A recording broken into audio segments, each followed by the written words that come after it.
And welcome back, ladies and gentlemen, boys and girls, to the first episode on YouTube, but first episode in a very, very long time of the Unreal Talk Show, where we talk everything about movies and television and pop culture and just pretty much everything in between.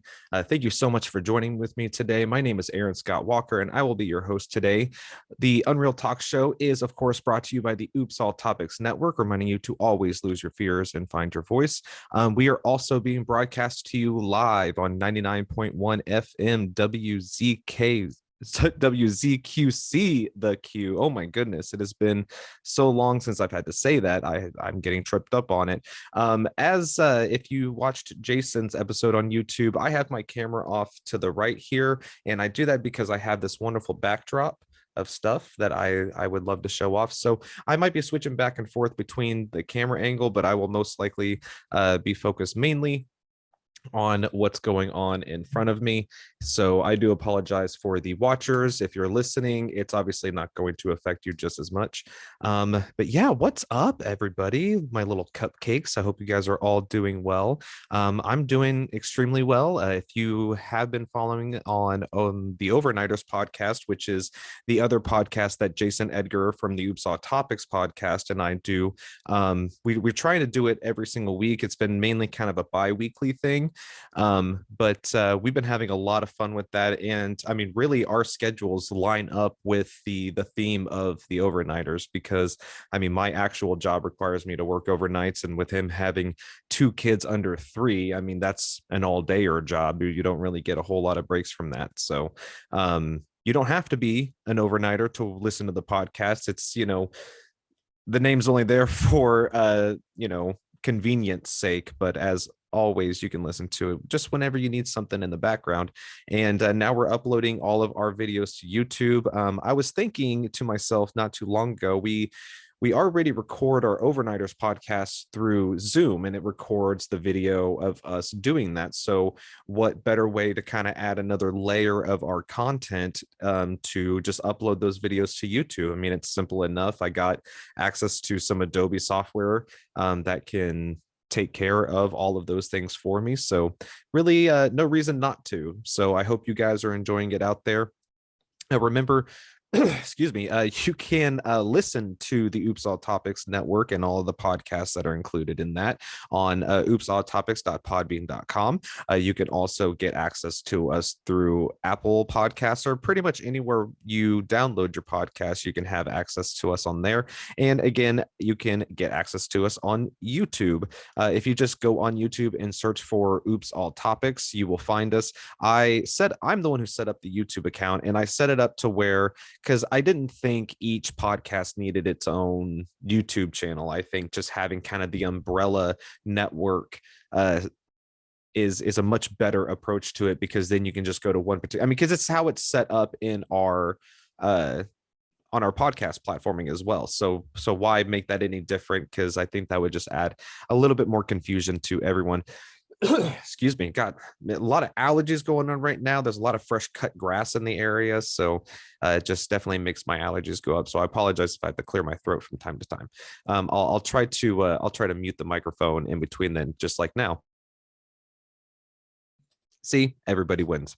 All right, well, let's go ahead and get down to it. We're going to go ahead and talk about some new things that have come up in the news as far as entertainment news goes, with our podcast of current events called In Case You Missed It. After that, I'm wanting to talk about some movies that I'm looking forward to. It's been a really long year, as everyone can obviously. I think at this point, it's kind of, I don't remember who was talking about it, but they were saying that ever since COVID, you have to add, in these uncertain times and in these worrisome times, that's kind of the area that we're living in. So we're all like self-aware that we're in this spot, this bubble, but we also have to acknowledge it.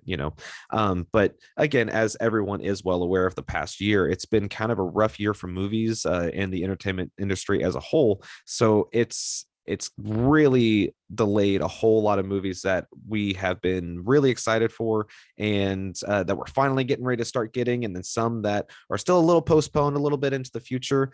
So I kind of want to go over some of those movies with you, talk about some movies that you need to check out on some streaming platform, and then for our final segment, I wanted to talk about just kind of the impact in general, kind of where we are now, a little over a year later, kind of going into the second wave, or excuse me, the third wave of COVID with this new Delta variant, and how the entertainment industry and the movie industry in general has survived and how it's changed since then. Because my dad and I were in a conversation the other day where we were just talking about how, you know, things have to evolve and we have to allow those things to evolve, but in the meantime, uh we can only be reactive on certain things, and because we can only be reactive on certain things, it's created kind of a new world that we will never that will force us into a situation that we will never see like go back to the way that things were. So let's go ahead and dive right into it. I'm so excited, guys, that we're back doing this. And shout out to Jason, honestly, because on his last podcast, he was kind of going through the list of shows that we have, and he kind of called me out that I was dragging my feet on putting out another Unreal talk show. And honestly, the reason for that is not because I haven't been wanting to do another episode of Oops or of Unreal Talk Show. It's just that and I'm sure Jason and really anybody out there who does like a solo podcast can attest to, it's really, really difficult to not only come up with content that you can cover for an hour, because everyone thinks, oh well, I can just talk and have a conversation for an hour, but it's one thing to talk for an hour and it's another thing to be entertaining for that hour, and to have content that you can feel comfortable is engaging, entertaining, thought-provoking even. So to strike that balance is really difficult. And not only that, people like Jason and I, we take this relatively seriously. I mean, we take it as seriously as I guess we can, with it being somewhat more of a hobby than a job. I mean, we don't get an income from this. We do have some sponsors, but we don't get a whole lot of income from what we do. So we mainly do it just as a hobby. And it's really hard to get motivated whenever you work a full-time schedule, you're a full-time parent, and on top of all that, you just want to spend time with your spouse, you want to spend time with your kids, and then you want to spend time for yourself. But then how do you want to balance that time, because that time is so limited? And coming up with an hour's worth of content was just really hard for me to do. But as soon as I heard Jason sort of call me out on that, I'm like, you know what, he's absolutely right. I do need to get in there. I need to do something, even if it's not a whole lot of, even if it's not the greatest episode that I came out with. I need to produce something.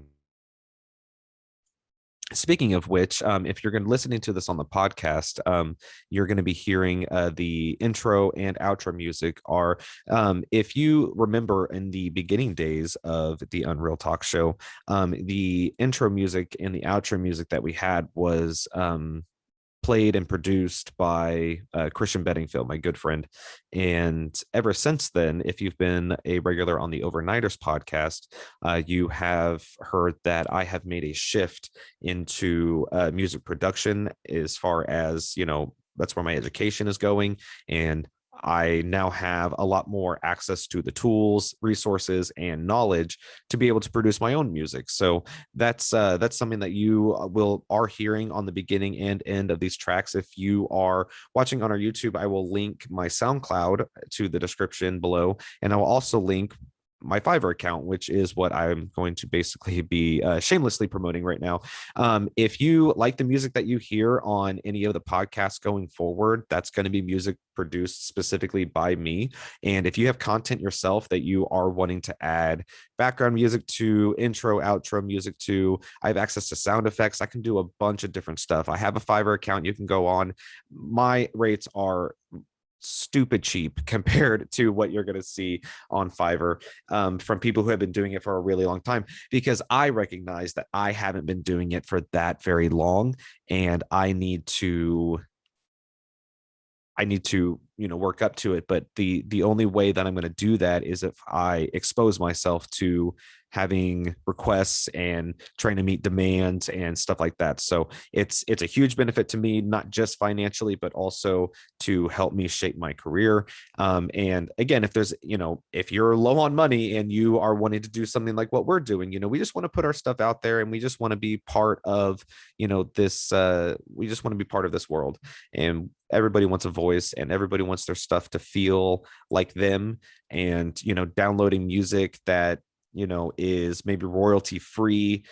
So you won't get any sort of legal trouble for using it, but it's not quite maybe you, it's not exactly what you want. If you're going to put your content out there, you want something that feels like you. And if you listen to Jason's new episode, the intro and outro music on that is mine. It's coming from me, but the intro music I made specifically for him for that show, and that is the intro music going forward. So definitely check it out on my Fiverr account. My tag is Cosmic Cipher. That is that's my musician's name. So if you check that out on both my SoundCloud and on my Fiverr, that's where you'll find me. Now, after that, not so shameful ad, at least I don't feel ashamed for it. I'm going to ruthlessly promote myself as much as I can. Let's go ahead and go into In Case You Missed It. That's another see, that's the music that's music that I need to actually make and then put into the episode, because I have been, no, I'm going to keep saying it or singing it vocally, because that's how it's been since the beginning. So I'm not going to change it. But anyway, let's go ahead and get into it. So one of the, kind of going with the main feature of today, just kind of talking about how the industry as a whole has changed so much just over the past year and 4 months, that we've been into COVID, going into the third wave of COVID with this Delta variation. We're starting to see sort of the consequences of the industry trying to adjust to not having so many people in the theaters anymore, because as everyone knows, can't go into the theater, so they're not going to put out movies that they're not going to make any money on. And very quickly, companies like Disney came up with the admittedly very smart idea of just putting out their movies on their streaming platforms. And this is an idea that I guarantee you everybody has thought of at some point in time. Everybody has thought of, like, how nice would it be if instead of going to the movie theater, we can just have like some friends over, we can pay a higher premium flat rate, and we can just enjoy this movie from home. Well, we finally got that because of COVID, and now we're kind of to start to see the kind of the darker side of that action, that call. Jason talked about it in his last episode, but because it involves movies and the entertainment business, it's appropriate, as Michael Scott would say, to talk about it on this particular episode as well of the Unreel Talkshow. Now, if you haven't heard about it yet, Scarlett Johansson is currently in a lawsuit with Disney, specifically because they are cutting her out of the revenue that they get from the streaming platform. And to give you, if you don't know about this, I found an article coming from Lussier. This is on Gizmodo's website as of Friday. So the article reads, it all began Thursday when Johansson filed a lawsuit accusing Disney of breaching her contract for Black Widow, which guaranteed an exclusive theatrical release. Disney then replied with a statement that accused her of basically not being sensitive to the COVID-19 pandemic, and revealed her salary on the film, which was $20 million. The haymakers have continued Friday when Johansson's agency, Creative Artists Agency, released a statement firing back. Quote, I want to address the Walt Disney Company's statement that has issued in response to the lawsuit filed against them yesterday by our client, Scarlett Johansson. They have shamelessly and falsely accused of Ms. Johansson of being insensitive to the global COVID pandemic, and attempt to make her appear to be someone they and I know that she isn't. Scarlett has been Disney's partner on 9 movies, which have earned Disney's and its shareholders billions of dollars. The company included her salary in their press statement, an attempt to weaponize her success as an artist and businesswoman, as if that were something she should be ashamed of. And that's immediately what I thought of whenever they put out that release, which is, well, her salary was $20 million, so what is she complaining about? But these are the exact same type of people that if they, in because of some technicality, because some change in situation, if their salary was all of a sudden cut in half because of an additional revenue that came in, but they were still responsible for the success of the project that company is getting revenue for, they would be jumping down their throat saying, hey, we want this money. So there is absolutely zero way that, in my mind, Disney can make a reasonable argument that, well, her cut of the movie was $20 million. So that was her salary. So, I mean, really, what is the problem here? We all know that that is just a really low blow to try to make, exactly like what she said, like what this article is saying, trying to make her ashamed of the money that she made, or ashamed that she is fighting to get her fair share of it. The article goes on to say Scarlett is extremely proud of the work that she and all the other actors, writers, directors, producers, and the Marvel creative team have been a part of for well over a decade. The suit was filed as a result of Disney's decision to knowingly violate Scarlett's contract. They have very deliberately moved the revenue stream and profits to the Disney Plus side of the company, leaving artistic and financial partners out of their new equation. That's it, pure and simple. Disney's direct attack on her character and all else they applied is beneath the company that many of us in the creative community have worked with successfully for decades. And this is not something that is new to the news as far as Disney doing this as well. I believe Emma Stone had some issues with Disney doing this to her as well, saying that the only revenue stream that she's going to be getting is going to be coming from the theatrical release, and she's going to be getting nothing coming from the streaming platform. Why? That doesn't really make a whole lot of sense, even in a business aspect. Like you were just legitimately cutting her out, or cutting really anybody out of money that they should be entitled to. And this all stuff, I mean, this goes all the way back to Napster. These are the same type of arguments that, her, like Disney saying that Scarlett Johansson got $20 million. So what's the big deal? Essentially, them saying that is the same argument that we as the consumers had when we were downloading music illegally, or at least at the beginning, it wasn't illegal. But, in the beginning of days of Napster, and, like Metallica, they were, Lars was the first one to kind of, blow the whistle on this, and saying, like, just because like you are getting this from a different platform than what you originally get it from, just because you're not physically going out and buying the album, does not mean that we're not owed this money, because this is our work. This is me as an artist, and I'm owed for this money. And the law agreed with them. So I don't really think Disney has a whole lot of a case, even though I'm pretty sure Disney came out recently and said that Scarlett Johansson pretty much didn't have a case or a leg to stand on. And I agree with Jason, because again, Jason talked about this in his last episode.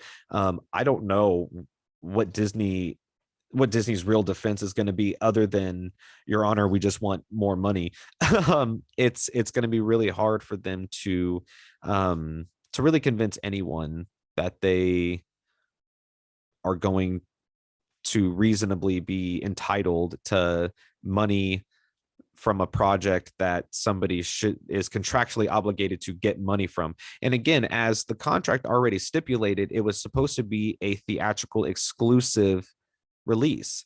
So if her contract is still the same, if they kept the contract as is and then just kept pushing off the release date of Black Widow, then it's on Disney for not renegotiating that contract and coming back to her and saying, like, look, or all the people that they worked with, that they move their stuff to the Disney Plus platform, just saying, hey, clearly COVID has created a new world for the music industry or the movie industry.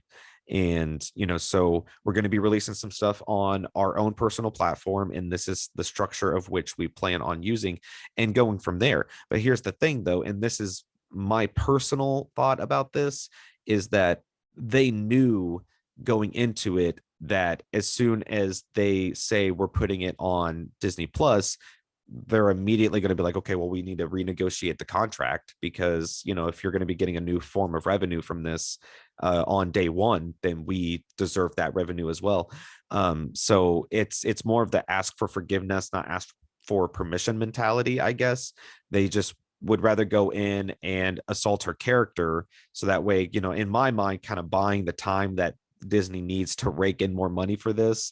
And then they'll turn around and say, like, maybe they'll settle for a much smaller amount than what Scarlett Johansson would have gotten in the beginning of all of it. Because, let's say, if she were to successfully sue them right now, and when they're getting all of this money, she might be getting, she might get a bigger lion's share than what would maybe, a year down the line, them saying, well, we haven't really been getting any more revenue from it. So, we'll just give you this percentage of the overall profits that we already got from it and just call it good. I would imagine Disney is no stranger to screwing people out of money that they owe. And again, this is not the first instance, again, with Emma Stone and Cruella, so, which is another movie that I have not seen, so I can't comment on it. I heard it was really good, but I haven't seen Black Widow yet either. I'm not ready to pay a $30 premium, and I'm not ready to go back into a theater yet. So as soon as that becomes available, I will definitely be watching it. I'm sure Jason and I will I'm sure we'll either do a Watchmen episode, which for those who are regulars on our show and have enjoyed our Watchmen episodes thus far, if you listen or watch the most recent episode that Jason put up for Oops All Topics, he talks about the Dirty Harry movies. And I have actually not seen any of those movies. I've had access to them, but I had access to them more whenever I was a kid. And at the time, that stuff really didn't interest me. And so it just kind of fell by the wayside and never really was able to get back to it. I guess I was always able to get back to it, but it never crossed my mind. So we're definitely going to be doing a Watchmen episode of that. I'm going to let him, I think the one in the episode they said that he wanted us to watch is The Enforcer or something like that, even though he didn't like the name of the title. But so look out for that. We're definitely going to be doing that. And since I haven't seen any Dirty Harry movies, I kind of had the idea of, and so kind of tagging along with the thought of, us wanting to do more content and us putting out more. So tagging along with that thought and the thought of that I haven't seen that one, any of those particular movies. So we should do at least one episode of a movie that I haven't seen, and then maybe do a movie that he hasn't seen. So hopefully very soon, you'll get a lot more content coming from all of our podcasts. But all that really to say, hopefully we will do a Black Widow episode. And for those who are new to the stream and new to our episodes, you can go back into our archive on oopsawtopics.podbean.com. And basically what we do is we'll watch a movie together over Zoom, and, we'll talk about it, commentate it. And then, it's stuff that you can listen to without watching the movie, but we recommend you watching it kind of with us. So that way you can kind of get the experience of our commentary while you're watching it. It's a lot of fun. Jason and I, we've done quite a few of them so far. I know that we did Trimmers on one, and that was a lot of fun. That's another great episode. But Black Widow is definitely going to be on that list eventually. And, we will very, very shortly find the end result of this lawsuit.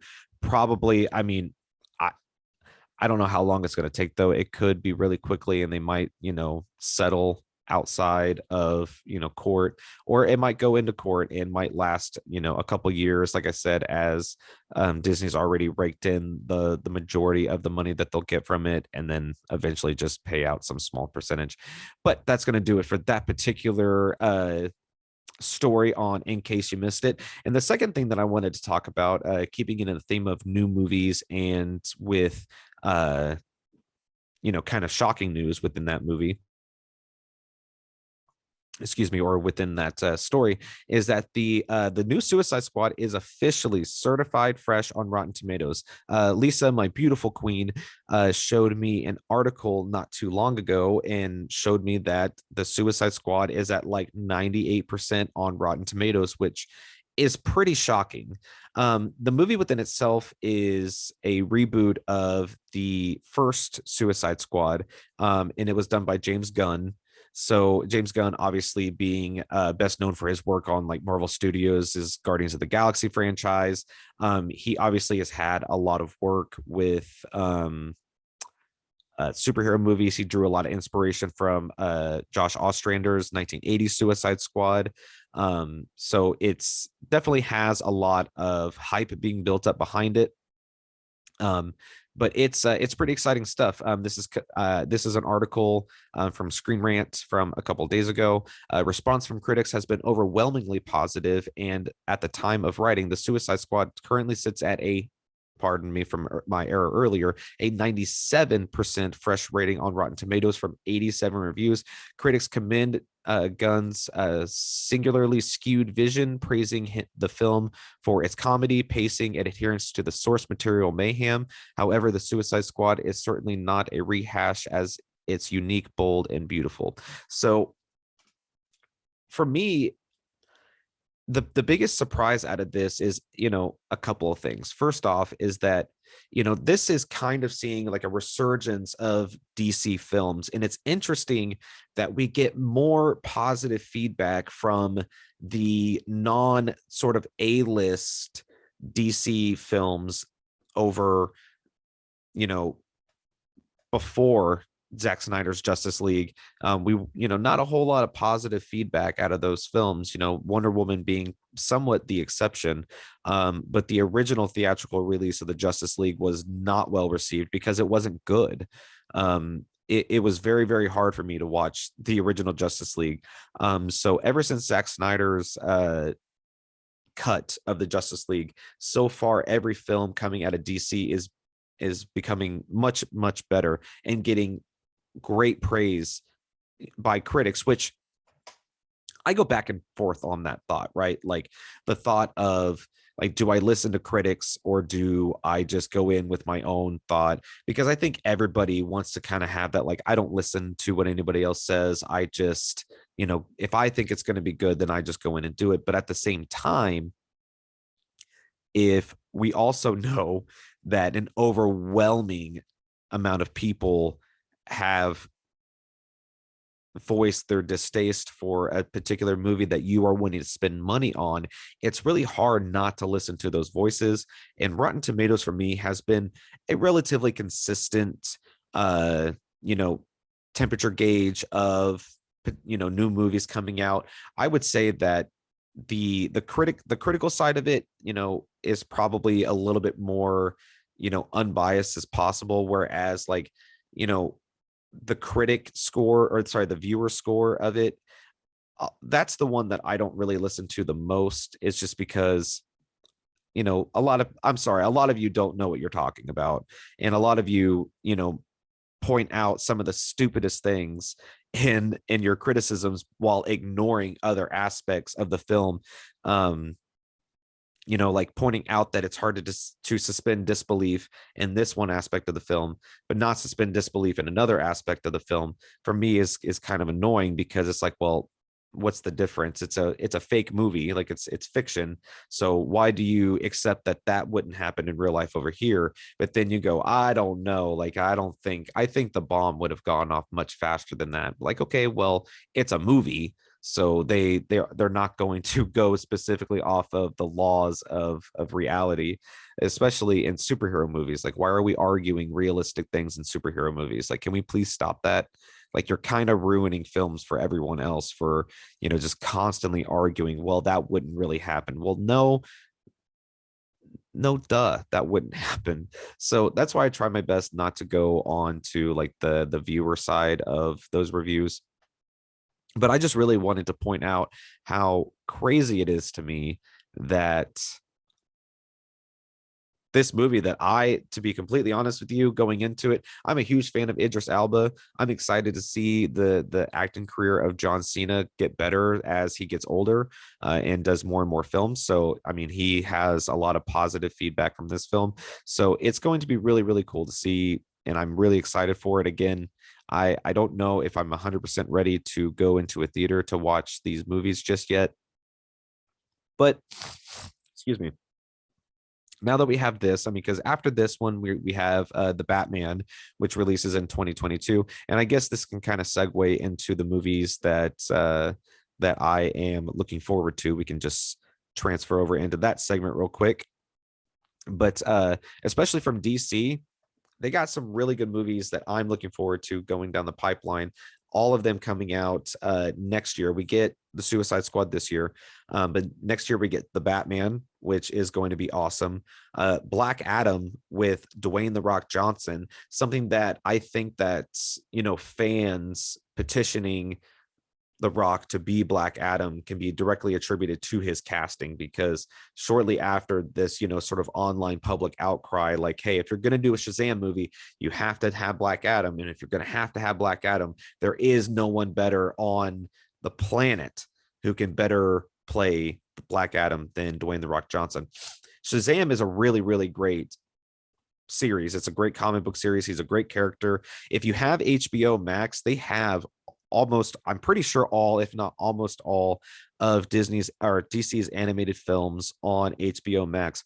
Shazam is really cool. He's a really great character. The original Shazam movie, the live action one that came out not too long ago, that one was pretty good. I really enjoyed it the second time around. The first time around watching it, I was kind of meh about it, but I really enjoyed that movie the second time around. So Black Adam coming out in almost exactly a year from now, July of next year.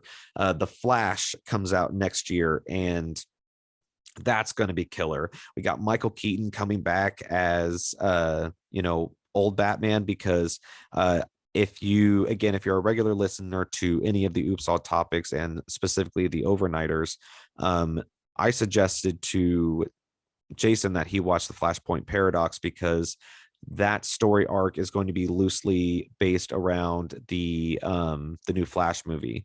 So if you want to kind of get an insider look to what to expect out of that movie, definitely go on HBO Max. I know for a fact that movie is on there, so definitely check that one out.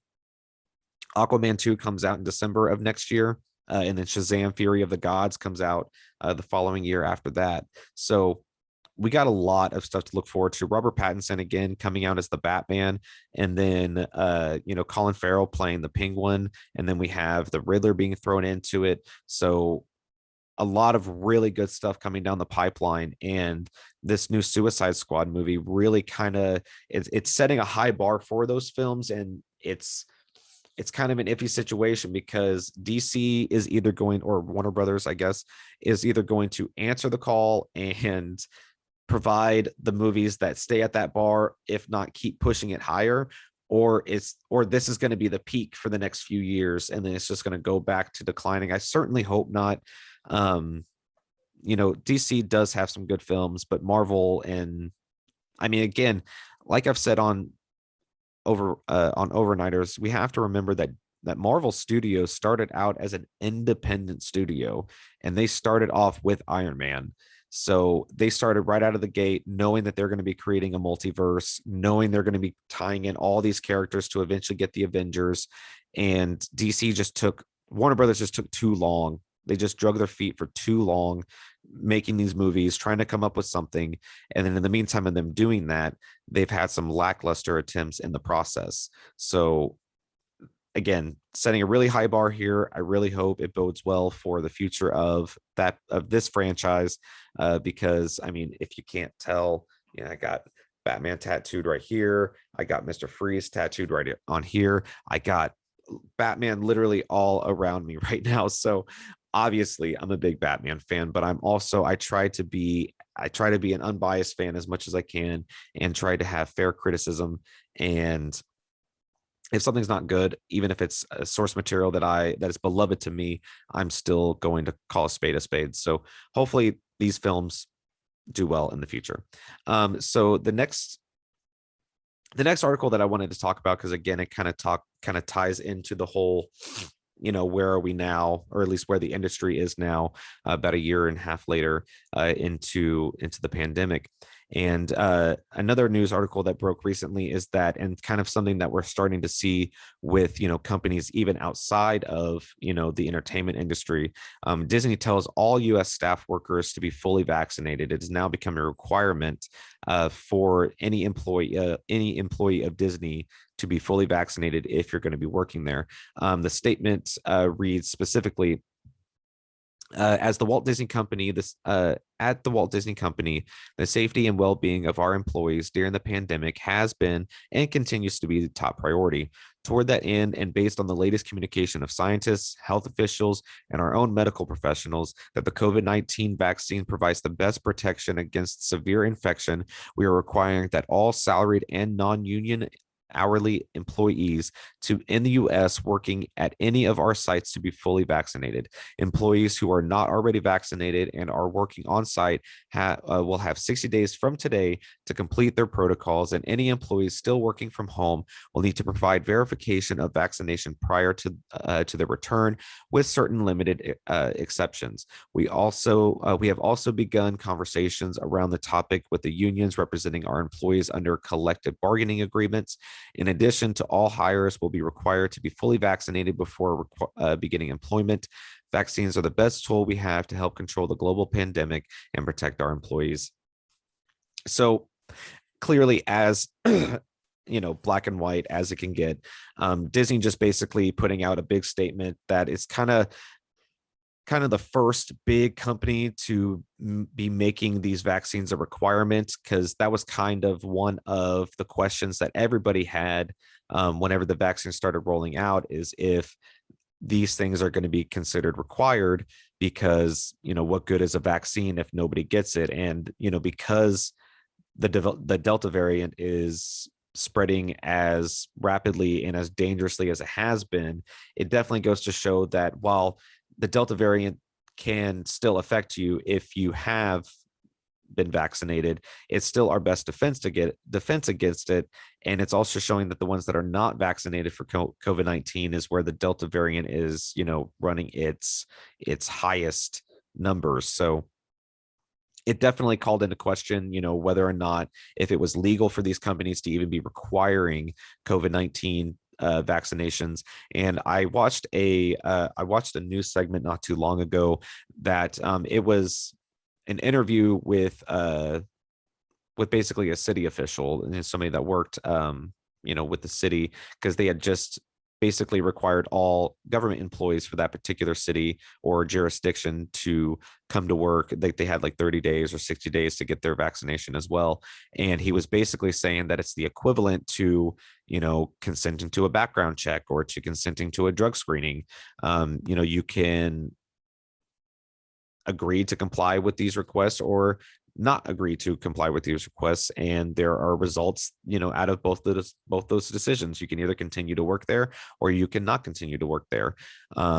So I think that this is something that we're definitely going to be seeing a lot more of, because with the number of vaccinated still not going up as well as we had been hoping up to this point, we're going to be seeing more and more companies make these types of statements. And then we're going to also be seeing more and more legislation being passed that either supports or rejects the notion of required vaccines. And that will obviously play a big role into how, actors and actresses go on to, sets that, require you to be vaccinated or not. I'm sure there's plenty of actors and celebrities out there that have their own opinions about their vaccinations or whether or not if they should be vaccinated. So I'm sure that, this is, again, we just have to try, our laws have to catch up with the world in which we're living.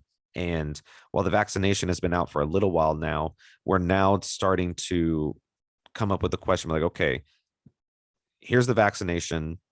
Do we make it required?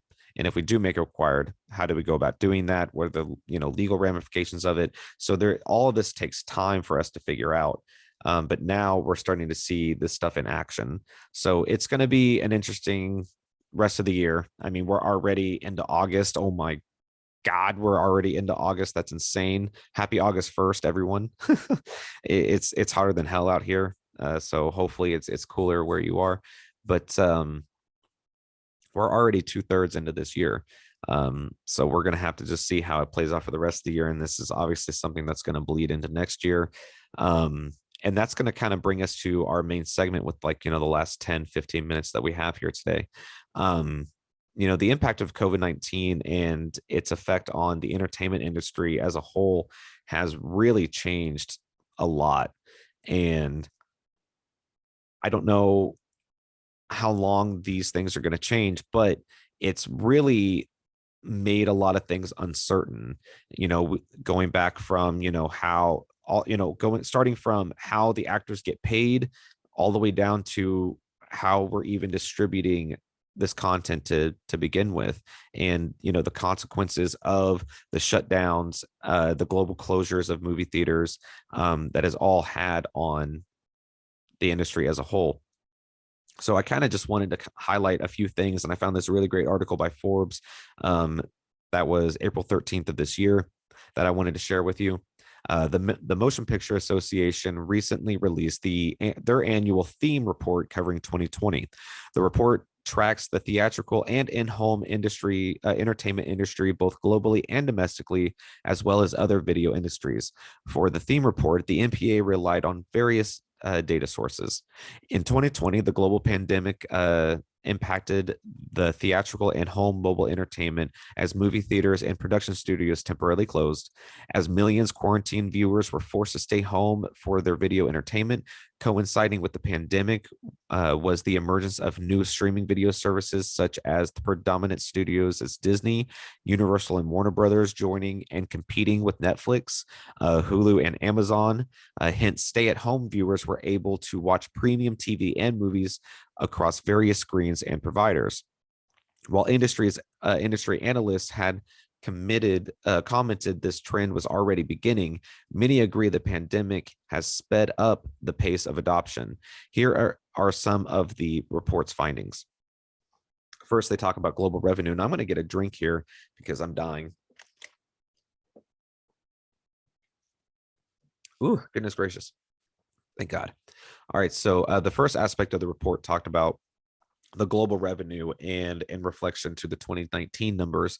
The report showed that in 2020, the entire global theatrical and home mobile entertainment market totaled $80.8 billion, which was actually, even though that's a lot of money, that's the lowest figure since 2016, and a decline of 18% from 2019. And again, that was the global theatrical and home entertainment market. The sharpest decline was in the theatrical revenue, which dropped from 42.3 billion in 2019 to 12 billion in 2020. The theatrical entertainment only accounted for 15% of the total global entertainment revenue, which compare that to 43% in 2019. So obviously a huge difference. And, the numbers are still pouring in about how, we're bouncing back from that, with our vaccines, making us more confident about going out. I've definitely seen more people go into movie theaters and try to enjoy movies. And, obviously now that we have new platform streaming services to get this content day one, it's, we still have to figure out how we're bouncing back from that, but that's just, again, in comparison to 2019. With shutdowns occurring throughout the globe, consumers relied on digital, which would be video on demand, streaming video, and electronic sell-through for entertainment. The trend towards digital entertainment was accelerated in 2020 as revenue climbed to $61.8 billion, an increase of 31% in compared to 2019. So in 2020, if you were invested in a streaming platform, I am jealous of you, because that's some killer growth. Digital media had accounted for over 3/4 of the total theatrical, home, and mobile entertainment revenue. They are now 1.1 billion online video subscribers worldwide, which is up 26% from 2019. So that means that 26% of us, probably were on the fence about, cutting the cord and, dealing specifically with these streaming services. And then, we decided because of COVID, we're going to go ahead and subscribe to those services. Conversely, physical like Blu-ray, DVD rentals, entertainment revenue continued to decline. So physically getting these movies, even though you can order them from Amazon, COVID has definitely not helped that format. And I think that it's something that for a long time we have thought that this is going to die off soon because barely anybody buys physical. Clearly, barely anybody buys physical copies of anything anymore. But I think it's going to be a lot like radio, like, public radio, that even if there is very few people buying it or listening to it, there's still going to be somewhat of a market for it. So it's always going to be around. But in 2020, the digital entertainment totaled only 7 billion, which is less than half of the 14.9 billion in 2016. Globally, physical entertainment accounted for 9% of the total revenue. So physical copies definitely down from the past year. Now, again, that was global revenue. So let's talk domestic revenue. In the U.S., the theatrical home mobile entertainment market in 2020 totaled 32.2 billion, which is down 11% from 36.1 billion in 2019. Theatrical entertainment dropped from 2.2 billion, accounting for 7% of revenue. In 2019, the revenue for theatrical entertainment was 11.4 billion. So going from over $11 billion in revenue down to $2 billion. Again, that's $2 billion. Yes, but that is such a steep decline. And with this new Delta variation being as prominent as it is, we might be looking into another global shutdown. So if we run into that situation, how much longer can theaters really survive if they got such a small cut of what they got last year? Can we really, really expect them to last the next couple of years, especially if we don't get COVID under control? Because if we don't get COVID under control, no one's going to be going back to theaters. Similar to the global market, digital entertainment revenue for the U.S. only grew notably, For the year, digital revenue totaled 26.5 billion, which is a 33% increase in domestic revenue in 2019. While in recent years, digital revenue has been increasing, in 2020, digital media exploded, accounting for 82% of the share of the theatrical home mobile revenue compared to 55% in 2019. 82% is digital now. That is insane. Again, all of this stemming from, let me go back a little bit. Like the article says, these are numbers that we were already kind of seeing to climb a little bit, slowly but steadily. But as the article says, COVID sped it up to 100 miles per hour. And we got there so freaking quickly. 82% from 55% in just over a year is insane. Despite their continued decline as an entertainment source in 2020, even physical entertainment generated more than theatrical for domestic. For the year, physical entertainment revenue totaled 3.5 billion, a decline of 26% in 2019. In 2020, physical entertainment accounted for 11% of the revenue.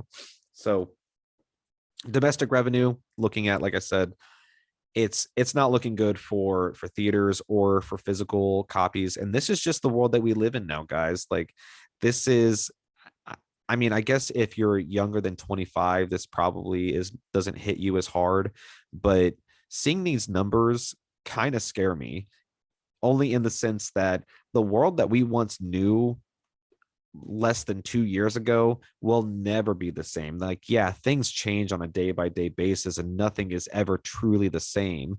But I mean, it wasn't that much different. It was different, but not by a whole lot. I would say that there has been very few times in my life that I can say that something has been just shifted so quickly and so notably that you can point to it and immediately say, this is what happened and why it happened. And not very many instances in time can you say that to be the case. So it's obviously having a huge impact. One of the other aspects of this study that I wanted to go over was we're looking at a situation where we have fewer TV programs, with production studios temporarily closing in 2020. The number of original scripted TV programs across broadcast, cable, premium pay, and streaming dropped for the first time since the number was tracked over a decade ago. In 2020, there were 493 scripted programs, down from the record high of 532 programs in 2019. So about a drop of about 40 shows. With production delays, many television programs were moved to the 2022 television series. Moreover, it's been reported the production slowdown has affected streaming video. In the early months of 2021, the number of original shows on Netflix dropped year over year by 12%. So not only are we seeing a decline in the revenue, but we're also seeing a huge decline in the number of actual shows that we're able to consume. With the estimated total original TV shows, which includes unscripted, children's, and daytime dramas, the decline was not as great. In 2020, there were 1,665 shows compared to 1,675 shows of the previous year. This figure has been relatively flat over the past 5 years. When looking at platforms, paid TV accounted for 903 shows, a sizable decline from 1,094 shows in 2000 or 64 shows in 2019.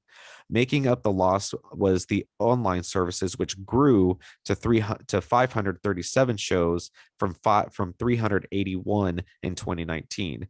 Broadcast was the most consistent year over year, dropping slightly from 230 shows in 2019 to 2025 shows in 2020. So we're seeing a drop in shows, but it's still sort of flat. Like, if you look at the grander picture, like, we're only down by, on average of 10 shows compared to last year, but we're seeing a shift in what production studios are making these original shows, like, because you have physical platforms, like, people who go on like television shows, and then you have your streaming platforms. So we're definitely seeing a shift in that. And that's kind of another thing that is something that we all knew what would happen eventually, right? Like, we all knew that eventually, NBC is going to be making a lot less shows that are intended for regular television broadcast, and more television shows, like original shows for their own streaming platform. And that's, again, another consequence of COVID. Peacock was another streaming service that arrived because of the pandemic. And all of this, again, is just a sped up result of things that, were already in motion. But it's going to be really interesting to see, now that we are going into this third wave of COVID with like I said, with the Delta variation going on. It's going to be really interesting to see how long the entertainment industry can hold up in certain facets that they've been able to maintain pretty consistently for the past 20 years or so.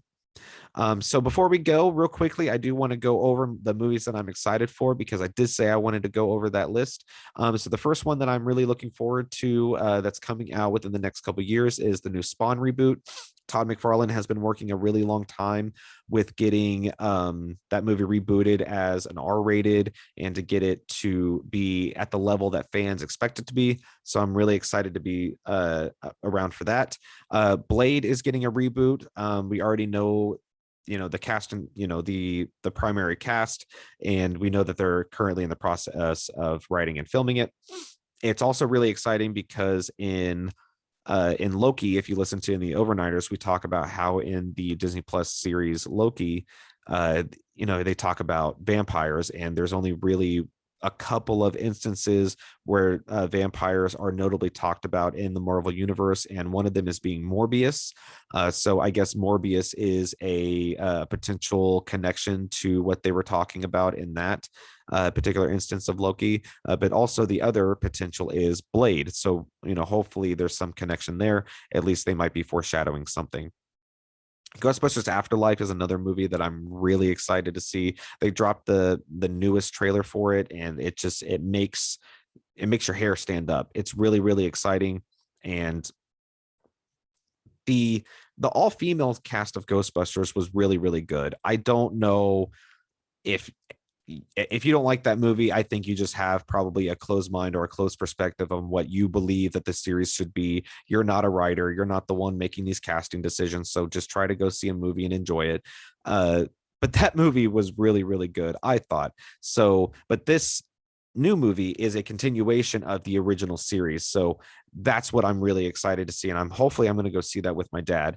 Venom 2 is coming out, I believe next year.